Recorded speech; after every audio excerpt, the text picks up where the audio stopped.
Καλοπιστικά και ειδικά οι φοίνικες που είμαστε εδώ είναι καθαρά μια έτσι δηλήρας τεχνική κίνηση, ας πούμε, που έγινε για να δούμε λίγο το κομμάτι της αγοράς αυτό στο φοίνικα. Είναι χαμέροπας αυτός, αντοχή μέχρι το -27. Το 2002 με εκείνο το πολύ μεγάλο παγετό που είχαμε αντέξαν τα συνεκμένα έντρα, γιατί είναι ηλικίας σχεδόν 15-17 ετών.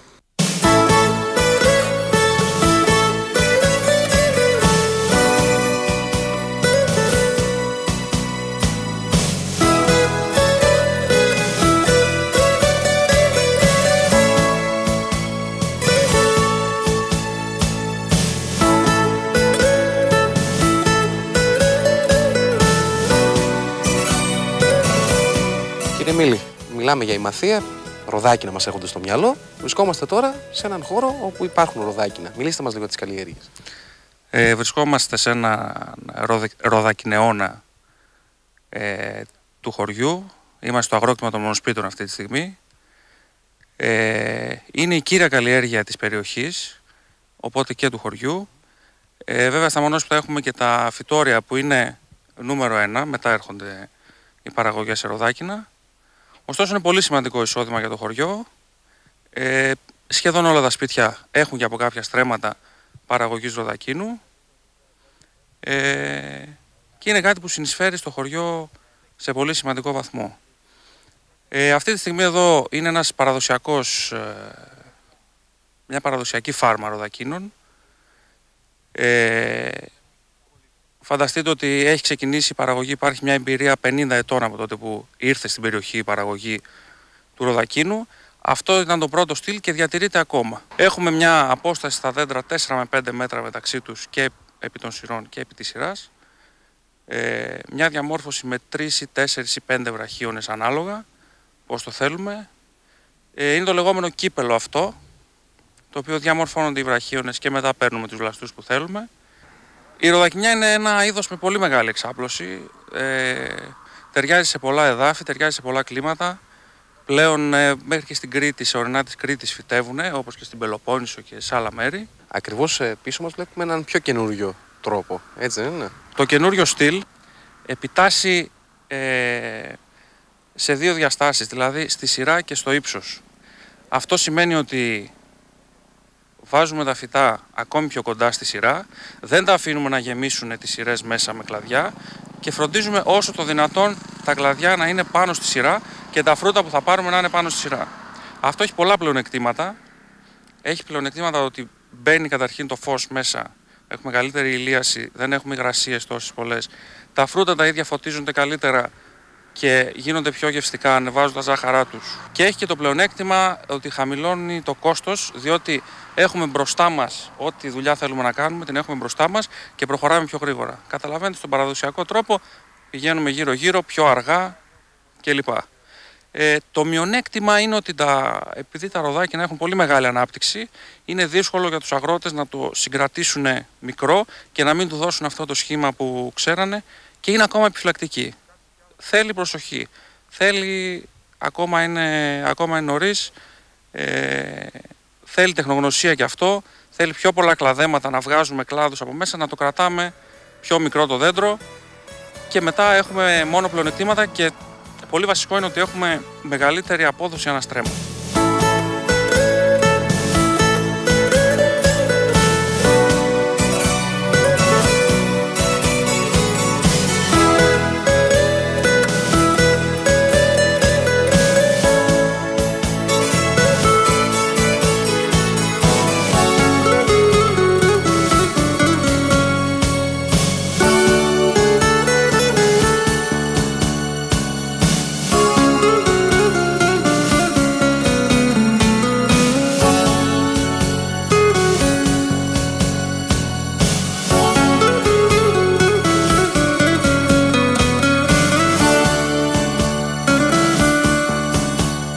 Κύριε Γιώργο, σας βρίσκουμε στο χωράφι.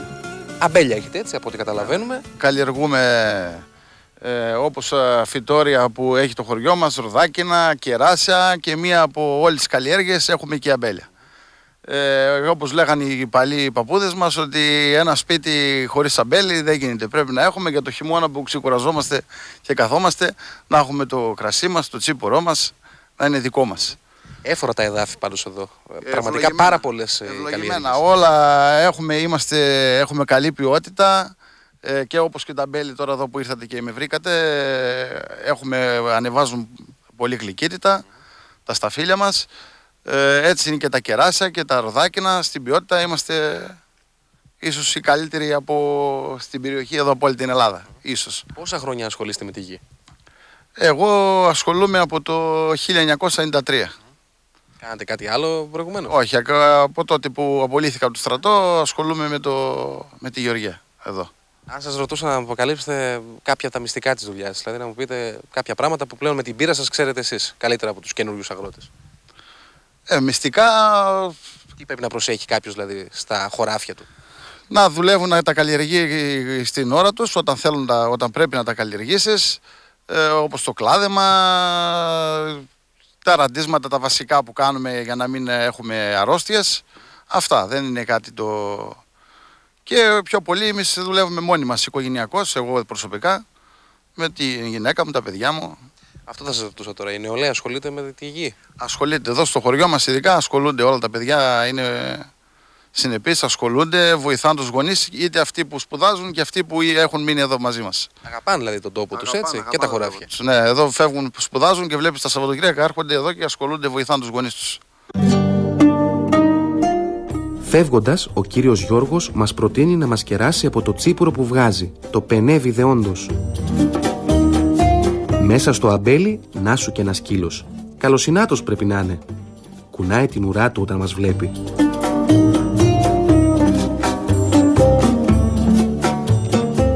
Έχουμε πει πως θα πάμε τώρα για μαγειρική, όμως στη διαδρομή μας μιλάνε για τον Γιώργο Αγγελίδη, τον πιο παλιό μπακάλι καφετζή του χωριού. Πριν από την πλατεία εντοπίζουμε το παλιό παντοπολείο και ο κ. Γιώργος είναι μέσα.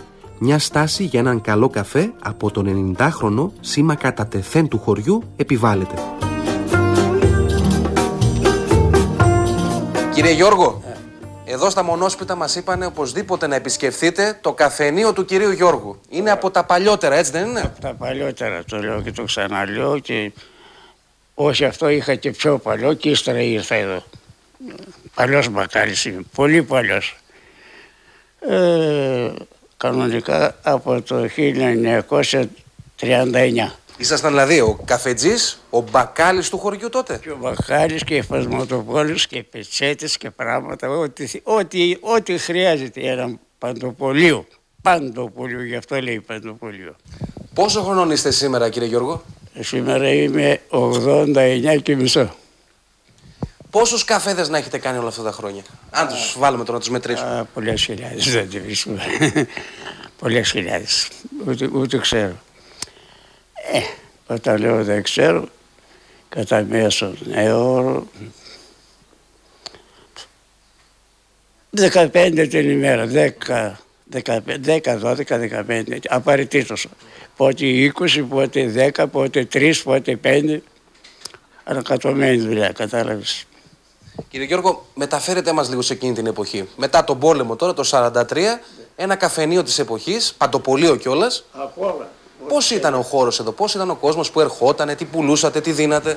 Μπράβο, ερχόταν με μακριά φουστάνια, οι μπάμπες, οι ντόπιοι προφανώς, με σιτάρι, έφεραν σαπούνι, τέτοια συναλλαγή κάναμε δηλαδή, με είδους που λέμε εμείς.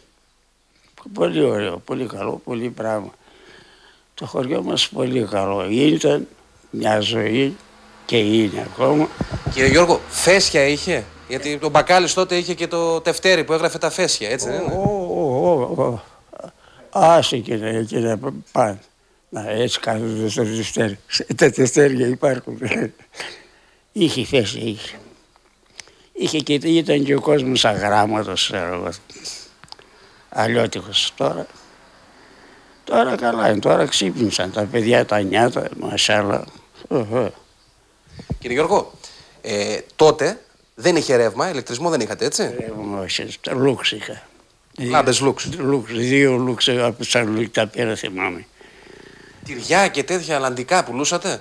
Από όλα, κασέρια, από όλα. Πώς τα συντηρούσατε τότε αυτά πριν το ηλεκτρικό? Μια γούρνα είχα φτιάξει μέσα. Μια γούρνα ωραία, την έντυσα με σανίδι και τα έβαζα μέσα. Τυριά, κασέρια, από όλα. Πότε ήρθε το ρεύμα, κύριε Γιώργο? Το Στάσο πότε ήταν, 67 λέει. Το 1967. Πόσο άλλαξε το μαγαζί το ηλεκτρικό ρεύμα? Πολύ είχε αλλάξει. Παντού είχα φώτα και έξω και μέσα. Και εδώ ήταν ανοιχτό, χόρευαν τα κορίτσια, τα παιδιά. Παρέα το χωριό. Η μαμά, ο μπαμπάς, τέτοια παιδιά είχα βοηθούς, ξέρω εγώ. Δούλευα γερά. Μια χαρά. Χορεύαν σε τι, σε γάμους, σε γιορτές? Όχι, έφερνα όργανα, γειτονικά όργανα από τα χωριά που έχουμε, από την Άωσα. Και χόρευαν. Ήξερα Σαββάτος το βράδυ πρέπει να έχουν χορό, απαραίτητος. Δωρεάν τα όργανα, από μένα όλα. Καλά πράγματα, αρχαία και ωραία. Ήσασταν μερακλής δηλαδή στη δουλειά σας, έτσι? Και νιάτα μπόλικα. Φύγατε ποτέ από τα μονόσπιτα, κύριε Γιώργο? Από τα μονόσπιτα, όχι, αλλά στην Έδεσσα έχω γεννηθεί. Είμαι γεννημένος στην Έδεσσα. Και πώς βρεθήκατε εδώ? Ήρθαμε για τα χωράφια, μας έφερε ο μπαμπάς να πάρουμε χωράφια, να πάρουμε κλήρο. Τώρα σήμερα δουλεύετε το καφενείο? Το δουλεύετε καθόλου το καφενείο, έτσι, για τους φίλους? Για το σφύρωσα, μπράβο, λόγω ηλικίας, για το σφύρωσα. Ύστερα τα νιάτα τώρα πάνε στα νιάτα εδώ που τα λέμε. Εδώ έρχονται λίγο σπασμένοι στην ηλικία, λίγο πιο λογικοί που θέλουν να μιλήσουν για κάτι, για τη δουλειά τους, για τα χωράφια τους κτλ. Αυτό γίνεται συνεχώς. Αν σας ρωτήσω τώρα όλα αυτά τα χρόνια, φτιάχνετε καφέδες και γνωρίζετε πολύ καλά τα μυστικά. Ποιο είναι το μυστικό του καλού καφέ? Του ελληνικού, καλή ώρα που σπίνουμε. Το μυστικό του καλού καφέ για μένα, το κουτάλι ειδικό για μένα. Μιλάω τώρα, έτσι. Το κουτάλι μου είναι ειδικό. Άπαξ και έχασα αυτό το κουτάλι, κάρικαμε, δεν θα κάνουμε καφέ. Συγκεκριμένο κουτάλι όλα αυτά τα χρόνια έχετε? Κουταλάκι. Λέω, ξέρω ότι τα μέτρα το θέλεις μέτριο, θέλεις εγώ. Το έχω μάθει τεχνικά δηλαδή, σαν καφετζής. Στο ψήσιμο δεν έχει κανένα μυστικό? Στο ψήσιμο αργή φωτιά, σιγανή φωτιά. Να μην κάνεις γρήγορα. Το παλιό τευτέρι έχει ακόμη μερικά χρεωστούμενα, όπως διαπιστώνουμε με μια ματιά. Κάτι μας λέει όμως ότι ο καφετζής μας τα ξέχασε όλα και ήθελε κιόλας να τα ξεχάσει.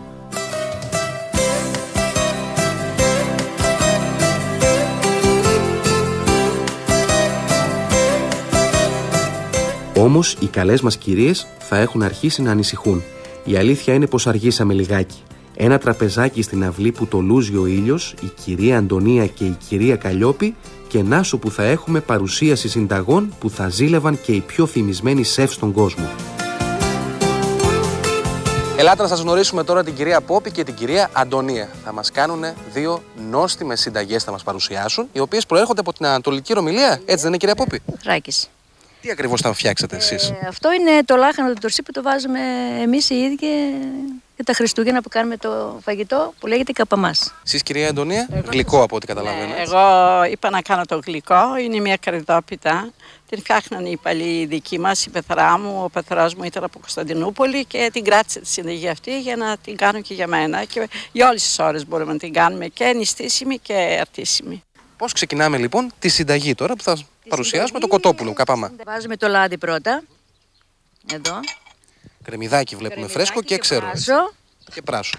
Άρα το πάτε για τσιγάρισμα τώρα το συγκεκριμένο. Περιμένουμε εμείς, μιλούμε με την κυρία Αντωνία και σας περιμένουμε μέχρι να έρθετε. Λίγη ώρα θέλει, έτσι? Ναι, πολύ λίγο. 5 λεπτά. Κυρία Αντωνία, πώς ξεκινούμε τώρα να φτιάξουμε την καρυδόπιτα? Πρώτα θα κάνουμε τη γέμιση. Μετά θα απλώσουμε τα μισά φύλλα στο ταψί, που αλείψουμε το ταψί. Θα βάλουμε τα μισά φύλλα κάτω, θα ρίξουμε τη γέμιση και βάζουμε τα υπόλοιπα φύλλα από πάνω και την κόβουμε άψητη. Την ψήνουμε για 30 λεπτά και τη σιροπιάζουμε. Είναι ένα γλυκό που γίνεται σε 1/4. Αυτό θα σας ρωτούσα. Γρήγορο ακούγεται. Γρήγορο. Της ώρας. Φτιάχνουμε λοιπόν τη γέμιση. Φτιάχνουμε τη γέμιση. Αυγουλάκια είπαμε για την αρτίσιμη. Ναι. Αυγουλάκια θα βάλουμε. Σήμερα κάνουμε με αυγουλάκια μέσα. Αν θέλουμε να το κάνουμε νηστίσιμο, δεν βάζουμε αυγά. Βάζουμε 2 νεροπότηρα μπύρα. Καλό χτύπημα τώρα αυτό. Όχι, δεν σας λέω, είναι 1/4. 1/4. Ήσαν να ανακατευτούν τα υλικά. Θα βάλω την κανέλα τώρα. Κυρία Αντωνία, μια πολίτισσα στην καταγωγή πρέπει να ξέρει πολλές συνταγές, έτσι, και πολλά γλυκά. Κάνουμε πολλά γλυκά. Και μας ξέρουν για τα γλυκά μας. Κανέλα αρκετή. Και το άχνη, μπέικινγκ. Κανέλα και το αλεύρι. Αυτή είναι. Και θα βάλουμε και το καρύδι. Αυτή είναι η γέμιση. Όταν ετοιμάσουμε τη γέμιση, όλα τα άλλα είναι πολύ γρήγορα. Θα ρίξουμε και το καρύδι. Όλα μαζί. Τώρα θα λείψουμε το ταψί. Με λαδάκι. Με καλαμποκέλιο, με μισή κούπα παίρνει δεν παίρνει το γλυκό, δεν είναι πολύ παχύ. Ιδίως όταν γίνεται με την μπύρα είναι πολύ light. Και αυτά δεν τα βρέχουμε, δεν τα λύφουμε για να μην γίνει παχύ το γλυκό. Βάζουμε τα μισά φύλλα, τα στρώνουμε.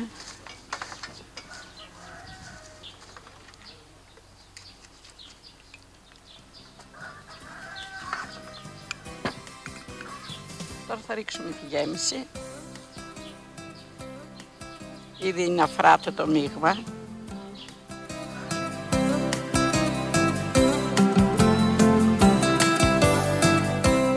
Φύλλο κάτω, φύλλο επάνω, έτοιμη πίτα. Το γλυκό και ψήνεται 30 λεπτά.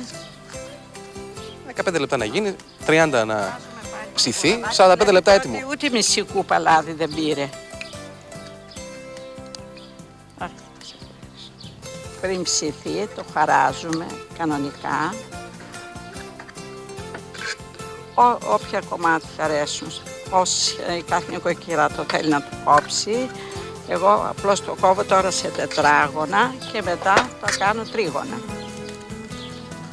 Φαίνεται πιο όμορφο το γλυκό. Και τώρα θα ψηθεί για 30 λεπτά. 30 λεπτάκια λοιπόν, έτσι. 30 λεπτά και να σιροπιαστεί. Ένα μυστικό για το σιρόπι. Σιροπιάζουμε με ζεστό το γλυκό και κρύο σιρόπι ή κρύο το γλυκό και ζεστό σιρόπι. Ζεστά, και τα δύο ζεστά. Και τα δύο ζεστά για να είναι αφράτο. Πάντε το λοιπόν να ψηθεί και η κυρία Πόπη έχει ήδη τσιγαρίσει από ό,τι βλέπουμε. Ελάτε.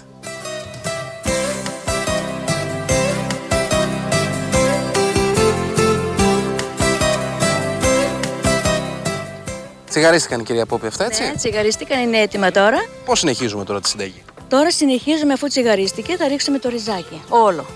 Το ρύζι θα το ρίξουμε μέσα. Αναλόγως πόσο θέλεις να μαγειρέψεις, τόσο βάζεις ρύζι. Είναι συγκεκριμένο ρύζι που να χρησιμοποιούμε. Ριζάκι να είναι. Ναι. Και αυτό το ανακατεύουμε καλά. Τώρα συγχρόνως ρίχνουμε και το μπλιγούρι. Μπόλικο μπλιγούρι πάει σε αυτό. Είναι πάρα πολύ νόστιμο. Και το χρησιμοποιούσαν πολύ παλιά, ήταν πολύ θρεπτικό, έτσι και είναι. Ναι. Τώρα το κάνουμε και μόνες μας και το μπλουγούρι. Παίρνουμε σιτάρι ολικής αλέσεως αυτό. Το σπάτε? Το σπάμε, πάμε σε εργαστήριο και το κάνουμε τώρα, είναι έτοιμο. Ρίχνουμε λίγο αλατάκι. Δεν βάζουμε πάρα πολύ αλάτι γιατί το τουρσί μας είναι αλμυρό.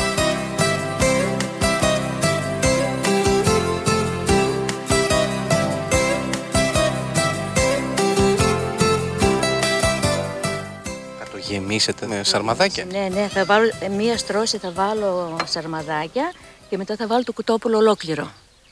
Και πόση ώρα θέλει μετά αυτό για να μαγειρευτεί? Μέσα μπαίνει σαρμαδάκι. Μέσα στο κοτόπουλο σαρμαδάκι? Ναι. Τώρα θα βάλω, θα δείτε. Και πόση ώρα περίπου θέλει για να μαγειρευτεί αυτό? Μαγειρεύεται πάρα πολύ γρήγορα, αλλά στη σιγανή τη φωτιά για να μην. Η φωτιά το σιγανό το κάνει πιο νόστιμο το φαγητό. Αφού βάλω μια στρώση τώρα, θα δείτε πώς θα κάνω το κοτόπουλο. Εδώ μέσα κόβουμε και σηκωτάκι, έχω κομμένο ψηλό το κοτόπουλο. Είναι νόστιμο. Το λάχανο είναι πάρα πολύ επιτυχημένο, δεν έλειωσε και το διατηρείται ένα χειμώνα και όσο θέλεις μετά. Αν το πετύχεις, δηλαδή εγώ το πετυχαίνω πάντα.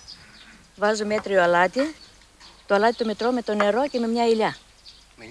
Πώς γίνεται αυτό? Βάζω νερό στη λεκανίτσα και βάζω και αλάτι. Και αν δεν σηκωθεί, και ρίχνω και μια ηλιά. Μόλις σηκωθεί επάνω η ηλιά, είναι έτοιμη η αλμύρα.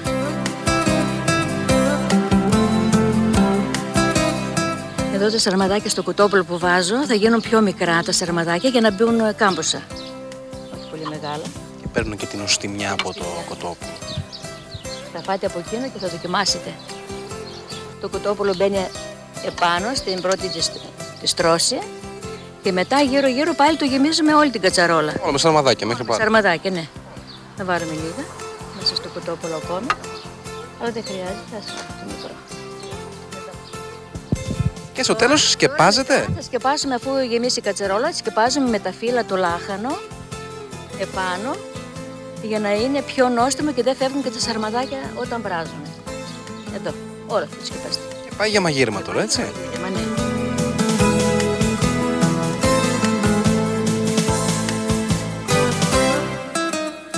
Έτοιμα λοιπόν. Ναι. Και το φαγητό μας, κυρία Πόπη, και το γλυκό μας, κυρία Αντωνία, έτσι. Ναι. Λοιπόν, εμείς σας ευχαριστήσουμε πάρα πολύ. Πραγματικά χαρήκαμε που μαγειρέψαμε μαζί σας. Ήρθατε στο σπίτι μας. Μια συνταγή που φαίνεται νόστιμη θα τη δοκιμάσουμε. Ναι, οπωσδήποτε. Να είστε καλά.